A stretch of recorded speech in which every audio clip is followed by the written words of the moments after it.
The War for Mansoul by John Bunyan, as told by Ethel Barrett. Copyright 1998, Christian Light Publications Incorporated, Harrisonburg, Virginia. Battle rages again. "I have 2 things to propound to you," said Apollyon, "and first—" "It had better be good," muttered Diabolus. The others sat and glowered.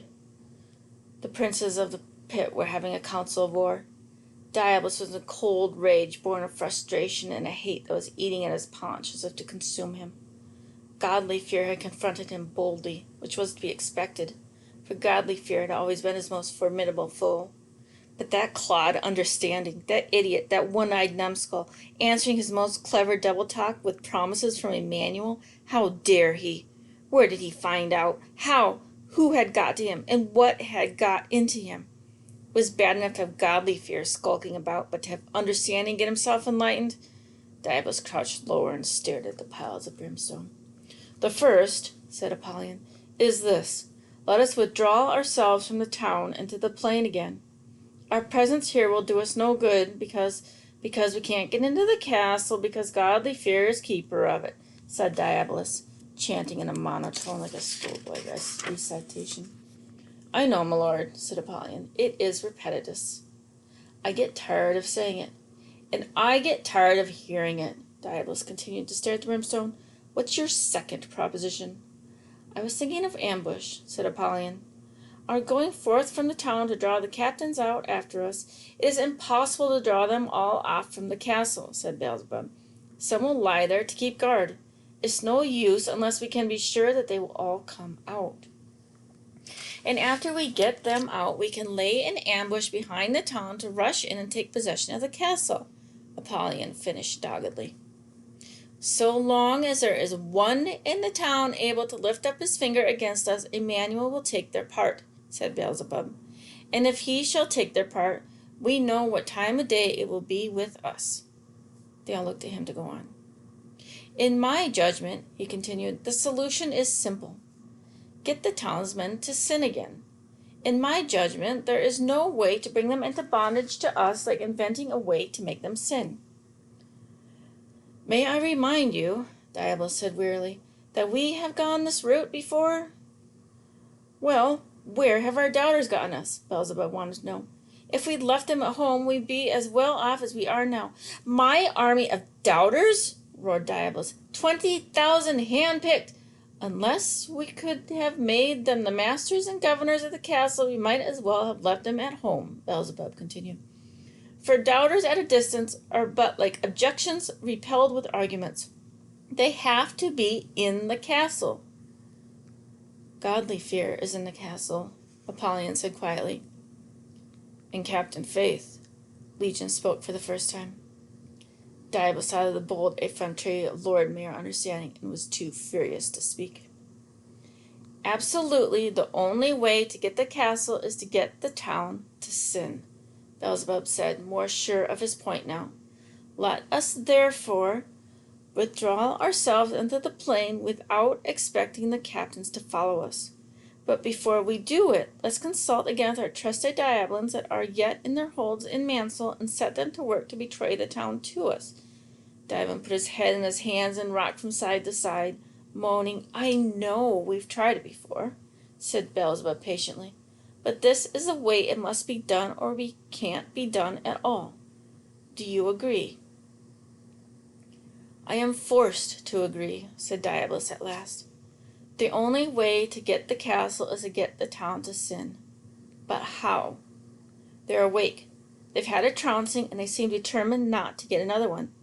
And that miserable Captain Faith looks all too healthy. He gets healthier every day. And Understanding," he started rocking again, "I'd give anything to throw him back in his palace and board up the windows." "I agree with Brother Beelzebub," said Legion, "and with Brother Apollyon, too, except for his idea of an ambush. I say withdraw our forces," Diabolus looked up, "and terrify them no more," Legion went on. "No more summons, no more threats, no more noisy drums. Frights awaken them and make them stand to their arms. I say let Mansoul leave lie in the field at a distance, and pretend to ignore them. And what then? Said Diabolus. I don't like such nebulous strategy. What exactly is supposed to happen then?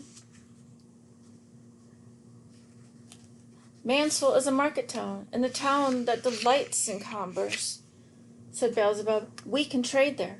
Send some of our dabbons disguised as merchants with wares to sell. Half price, what does it matter? They were all listening avidly now.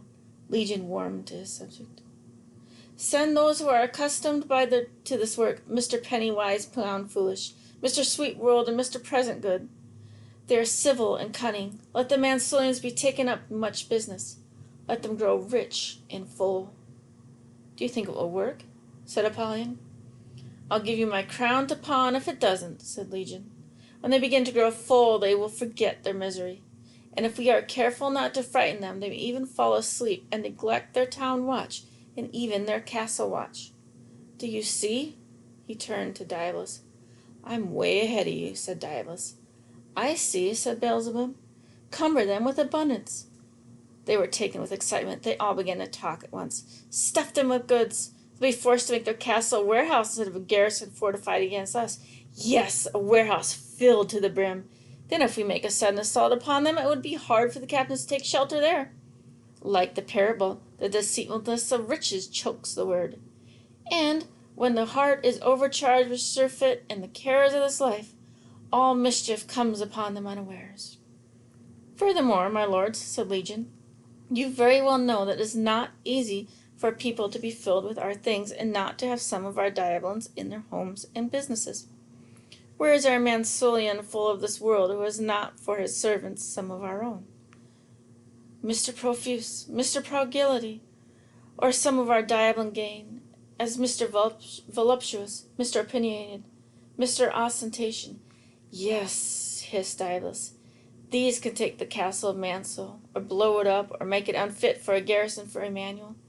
Any of these things will do. Exactly, said Legion. These, for all I know, may do it for us sooner and more thoroughly than an army of 20,000 men. They all nodded in agreement. To end as I began, said Legion, my advice is that we quietly withdraw ourselves. No further force or forcible attempts upon the castle, at least until we've given this a try. They all applauded. A veritable masterpiece of the pit, said Diabolus. Yes, said Legion. Surfeit Mansoul's soul with the good things of the world, full, full, full to the brim, and may the town choke on it. Mansoul had better choke on it, said Diabolus. He uncrouched himself. Let's get our plans into action, he said briskly. All of you, you know what you're to do. His eyes glowed red. He took out one of his cigars. He was beginning to feel like his old self again. He was in excellent spirits as the council broke up. I don't know what it means, thought Captain Faith, as he read the letter the messenger had just handed to him. Emmanuel will meet me in the field? What does he mean, meet me in the field? He read it again, then thrust it into his pocket and hurried out of his lodgings and up the castle corridor.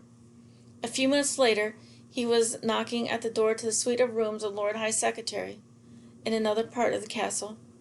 He lost no time when he was admitted, but handed the Lord High Secretary the letter and said, I don't know what it means. It's from Prince Emmanuel. The Lord High Secretary read the note. It was a few moments before he looked up again. The princes of the pit have had a consultation of war today, he said. They have decided to withdraw their forces from Mansoul. Faith was incredulous. You mean they've given up at last? He said. Don't ever make that mistake, said Lord High Secretary. They never give up. They've given up trying to scare you, yes. At this stage, you don't frighten easily. Their attempts to frighten you have only spurred you on to greater effort. You seem to thrive on trouble. No, they just decided to leave you. I do not understand. To destroy yourselves. Faith looked at the Lord High Secretary for a long moment. How? He said softly. They'll trade with you, and hope that you'll get rich and lazy and smug, so you'll stop watching, lower your guards. They're even hoping that you'll turn this castle from a garrison into a warehouse. Fill with worldly treasures, leave no room for your captains, your officials, your fighting men. They can wait for all this to happen. Time means nothing to them. He looked down at the letter again and said quickly, Captain Faith, are you ready for a showdown? Are you willing for a showdown? My lord, tell me what I must do. This note from Emmanuel that you could not understand. It says he will meet you in the field outside Mansoul. Are you willing to take your army and meet Diabolus in the field and face him and his warlords and his army of doubters once and for all and have it out with them? Captain Faith walked over to the window and stood there, looking out. I am speaking of a pincer movement, said Lord High Secretary. Prince Emmanuel shall be before them, and you shall be behind them, and between you both their army shall be destroyed. Faith looked out over the town to the plains beyond, and his eyes were wet with tears. To see his prince's face again. He turned, saluted the Lord High Secretary. His decision was made. My lord, the battle has started. We'll prepare to go at once. A tremendous sense of power filled the very air. Captain Faith could scarcely stand under it, and yet in some curious way he felt that he could soar. The Lord High Secretary gave him a briefing and his orders and a special battle cry and bade him farewell.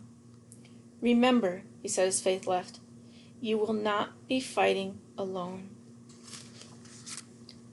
Did they want to fight? Oh, did they want to fight? When Captain Faith made a declaration of war known to the officers and elders, there wasn't one of them who wanted to miss the battle. To see their beloved prince again. To have another chance to show him they loved him, that they meant business. Alleluia, what mercy. What a master. The king's trumpeters, Captain Faith ordered.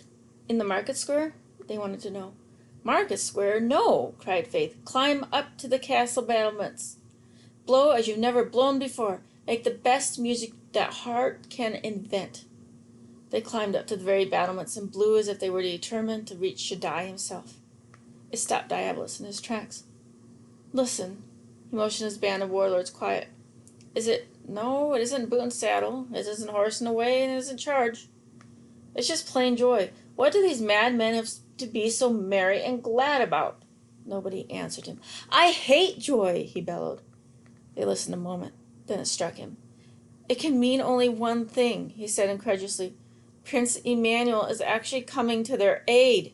He moved so fast he gave the illusion of springing in 3 directions at once. We must get out of here. Now, out to the plains. We can fight better out there. But, sire, they began with Prince Emmanuel coming. All right, he shrieked. If we can't fight, we can run. It was a busy night. Diabolus and his army retreated to the plains outside Mansoul. Captain Faith got his army ready for battle. He gave his men their orders and the battle cry.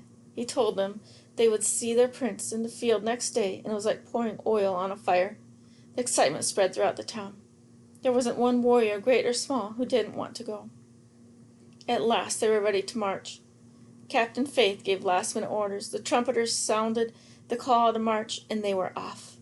They were on the offensive now, to outflank, to surround, to destroy, to fight to the finish. And their battle cry was, the sword of Prince Emmanuel and the shield of Captain Faith, which is, being interpreted, the word and faith. Captain Experience discovered they started without him because he'd been so badly wounded. But he couldn't stay out of it. He called for his crutches and flew along on them as though they'd been 7-league boots. Diabolans saw him coming and braced themselves for the fight. But what was this? What spirit possessed these Mansoulians? They were no longer timid and easy to frighten. They were coming on crutches and bandages and slings and wheelchairs, as if nothing could hold them back. On they were coming, crying, the sword of Prince Emmanuel and the shield of Captain Faith. Diabolus watched them coming. There was nothing to do but fall upon them with all his deadly force. He shouted orders, and the battle was joined. But almost immediately they began to outflank him, wielding that 2-edged sword, fighting as if inspired, with a strength that belied their seedy appearance. His doubters were dropping at an alarming rate. Some of the key Mansoulians had been knocked out of the battle, and soon he wet his lips, drew in his paunch, and peered through the dust. Then he saw Will. In a flash he saw a montage of Wills. Will, who had faced him from the city wall when he took the form of a dragon. Cocksure Will, crying that day in his office, I am the master of my fate. Foolish Will, heady with power, resisting Shaddai. Limping, broken Will, yielding to Emmanuel. Gullible Will, kowtowing his carnal security. battered Will doggedly apprehending Diabolins long after the battle was lost. And now this Will coming toward him and his bodyguards to the battle dust, revived and determined, but not cocky. I would prefer him cocky, thought Diabolus, bracing himself. But let's have a go at it. And the second before they clashed, Diabolus saw that Will had someone by his side. It was Captain Faith.